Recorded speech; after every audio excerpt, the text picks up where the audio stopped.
مشائخ نے روزے کے چند آداب بیان فرمائے ہیں۔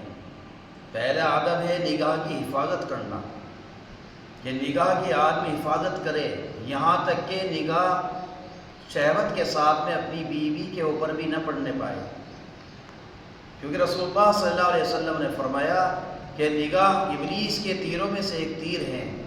جو آدمی اللہ کے ڈر اور اللہ کے خوف کی وجہ سے اپنی نگاہوں کی حفاظت کرے گا، اللہ تبارک و تعالیٰ اس کو ایسا نور ایمانی عطا فرمائیں گے جس کی وہ لذت اور اس کی حلاوت اپنے قلب کے اندر محسوس کرے گا۔ دوسری چیز زبان کی حفاظت ہے کہ آدمی زبان کے ذریعے سے جھوٹ، غیبت، چغل خوری، بد کلامی، بد گوئی، بکواس، تمام لغویات باتوں سے اپنی زبان کو بچا کر رکھے۔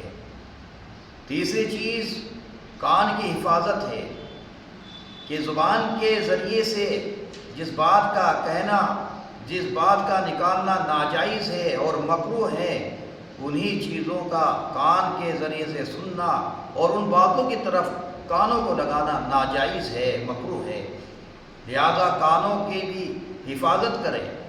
رسول اللہ صلی اللہ علیہ وسلم نے ارشاد فرمایا کہ غیبت کرنے والا اور غیبت کو سننے والا یہ دونوں گناہ کے اندر شریک برابر کے ہوتے ہیں۔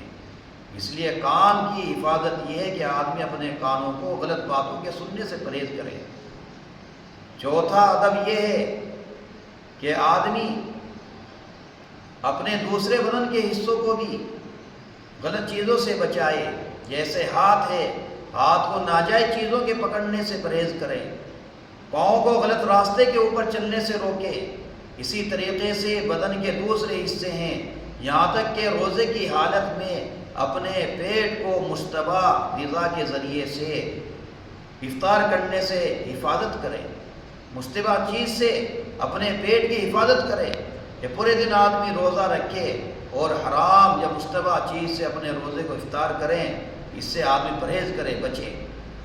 اور اس کے علاوہ پانچواں ادب یہ ہے کہ آدمی افطار کے وقت میں قلیل کھائے، پیٹ بھر کر نہ کھائے، کیونکہ یہ نفس کے خلاف ہے۔ چھٹا ادب یہ ہے کہ آدمی کو شام کے وقت میں روزہ رکھنے کے بعد میں آدمی یہ غور کرے، سوچے کہ جو روزہ ہم نے آج رکھا ہے، آیا یہ روزہ یا یہ عبادت اللہ کی بارگاہ کے اندر قبول ہوئی ہے یا قبول نہیں ہوئی ہے۔